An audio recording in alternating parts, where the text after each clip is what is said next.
Hello everyone, welcome to channel learn with ease. आज का topic है कैश फ्लो स्टेटमेंट और हम सॉल्व करेंगे question number 27 chapter 4 TS Grewal की बुक से class 12 accounts. Online sessions online classes के लिए आप मुझे स्क्रीन पर दिए गए नंबर पर व्हाट्सएप कर सकते हो अपना नाम और क्लास। अगर आप टीएस ग्रेवाल के साथ साथ डीके गोयल बुक को भी फॉलो कर रहे हो और सॉल्यूशंस ढूंढ रहे हो तो चैनल की प्लेलिस्ट को क्लिक करो, आपको न्यू एडिशन के सॉल्यूशंस अपलोडेड मिलेंगे। साथ में ही कम्युनिटी सेक्शन में एमसीक्यूज है क्विज की फॉर्मेट में, और एमसीक्यूज भी अगर आप सॉल्व नहीं कर पा रहे हो न्यूमेरिकल्स को तो उनके सॉल्यूशंस है शॉर्ट्स में। तो बहुत कुछ है चैनल पर, विजिट द चैनल। अच्छा लगे तो शेयर और सब्सक्राइब जरूर करना। क्वेश्चन में दिया है कि आपको cash flow from investing activities calculate करना है। इन्वेस्टिंग एक्टिविटीज में क्या कवर होता है? आपके बिजनेस की जो भी एसेट को आपने सेल या परचेज किया उससे रिलेटेड फंड्स का इनफ्लो या आउटफ्लो इन्वेस्टिंग एक्टिविटीज में आएगा। आपको तीन एसेट दी है, प्लांट एंड मशीनरी, इन्वेस्टमेंट और लैंड, और उससे रिलेटेड तीन एडिशनल इंफॉर्मेशन है। इन सभी को यूज करते हुए आपको इसको कैलकुलेट करना है। तो सबसे पहले देखो प्लांट एंड मशीनरी जिसका ओपनिंग बैलेंस लास्ट ईयर का क्लोजिंग बैलेंस है, मतलब इस साल का ओपनिंग बैलेंस 8,50,000 और इस साल का 10 लाख रुपीज है।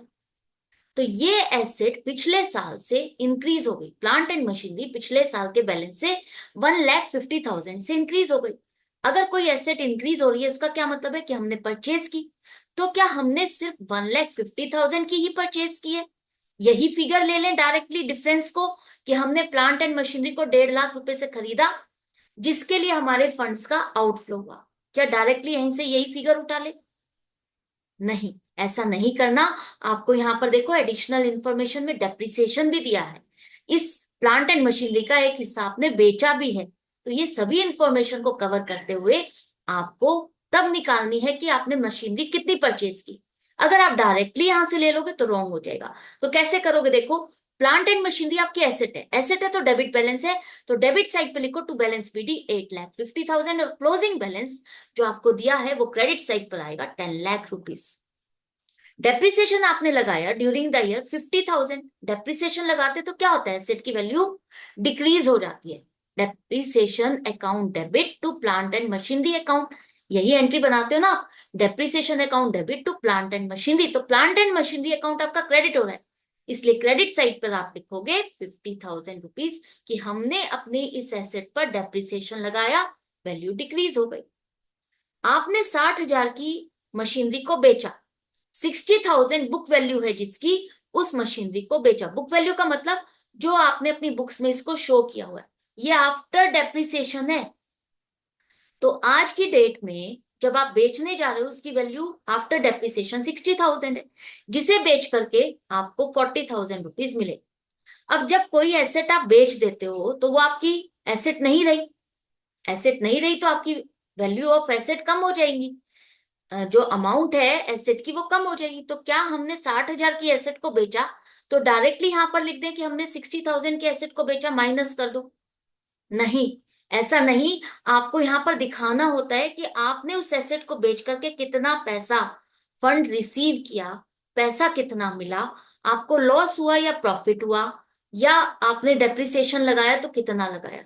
मतलब हम उसको दिखाते हैं कि हमने उस एसेट को यूज कितना किया, उसकी यूटिलिटी हमें कितनी मिली। तो 60,000 की एसेट को अगर आपने 40,000 में बेचा तो 40,000 तो फंड आया। एंट्री क्या बनी? Bank account debit to plant and machinery.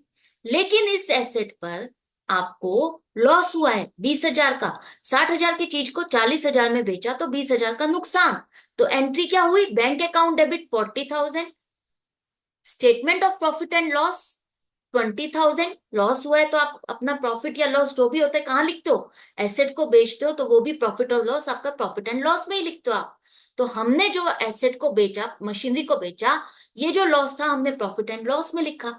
तो ये आपकी 60,000 की मशीनरी जो आपने बेची वो अमाउंट अब आपने यहाँ लिखी, तो ये अमाउंट कम हो गई। अब आपकी एसेट की अमाउंट से हमने डिक्रीज कर दिया ना 60,000, खत्म हो गया।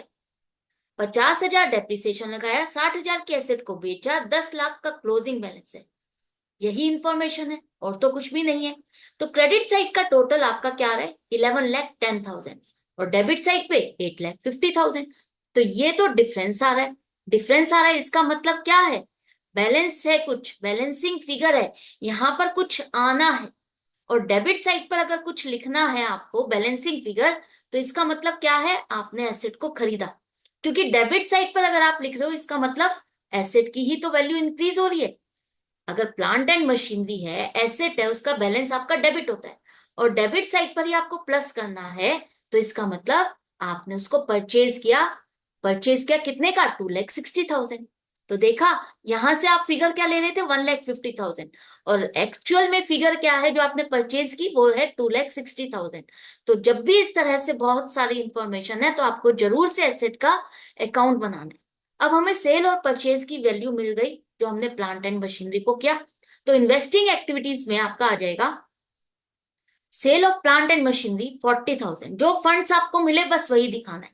अगर आपको 20,000 का यहाँ पर लॉस हुआ है, उसको हम इन्वेस्टिंग एक्टिविटीज में नहीं दिखाते, क्योंकि कैश फ्लो स्टेटमेंट में आपका वही चीज कवर होती है जो पैसा आपको मिला या जो पैसा आपने खर्च किया। बस लॉस हुआ प्रॉफिट हुआ दैट डजेंट मैटर, हम उसको नहीं देखते। हमें बस ये देखना है कि फंड कितना आया और कितना हमने यूज किया पेमेंट की। इसी तरह से हमने प्लांट एंड मशीनरी को परचेज किया तो उससे क्या होगा, आउटफ्लो होगा। तो लेस करो plant and machine, purchase of plant and machinery 2,60,000। अब आप सोच रहे होगे क्या हम इसे नेट से नहीं दिखा सकते? बिल्कुल भी नहीं। आपको नेट अमाउंट करके 2,20,000 नहीं दिखाना। जितनी सेल किया उतनी अलग दिखानी है, और जितनी परचेज किया उसकी अमाउंट अलग दिखानी है। इतना समझ में आ गया? अब लेते हैं दूसरी एसेट। दूसरी एसेट है आपकी लैंड। लैंड को अगर आप देखते हो, ये थी आपकी ओपनिंग 2 लाख और क्लोजिंग है 1 लाख, राइट? तो इसका भी अकाउंट बनाओ। ओपनिंग कितनी है आपकी, 2 लाख, और क्लोजिंग है 1 लाख। यहां पर कहा है लैंड को हमने बेचा। Land was sold at a profit of ₹60,000। अब कितनी अमाउंट की, कितनी वैल्यू वाली लैंड को हमने बेचा, ये तो नहीं दिया। या टोटल हमें कितना पैसा मिला, ये भी नहीं दिया। बस ये लिखा है कि हमें प्रॉफिट हुआ है 60,000 का इसे बेच करके। तो जब किसी भी एसेट को बेच करके आपको प्रॉफिट होता है, तो वो कहाँ लिखते हो, डेबिट साइड पे, कि हमें इसको बेच करके इतना प्रॉफिट हुआ। तो land account debit to statement of profit and loss, यही बनेगी ना एंट्री। तो to statement of profit and loss 60,000, right? या bank account debit to land to statement of profit and loss account, यही बनेगा ना। तो 60,000 से जो आपको प्रॉफिट हुआ, आपने कहाँ दिखाया, डेबिट साइड पे। अब देखो, डेबिट साइड का टोटल हो गया 2,60,000, और इन्फॉर्मेशन नहीं है। लैंड पर कोई डेप्रिसिएशन नहीं लगता, याद रखना। अब जो बैलेंसिंग फिगर है वो आपकी आ रही है क्रेडिट साइड पे। तो क्रेडिट साइड पर अगर डिफरेंस आ रहा है, क्रेडिट साइड पर अगर आपको लिखना है बैलेंसिंग फिगर, तो वो क्या होगी, क्रेडिट साइड पे लिखोगे तो इसका मतलब वो अमाउंट आएगी जो आपने सेल करके रिसीव की, राइट? तो बाय बैंक अकाउंट 1,60,000, लैंड को बेच करके आपको 1,60,000 रुपीज रिसीव हुए।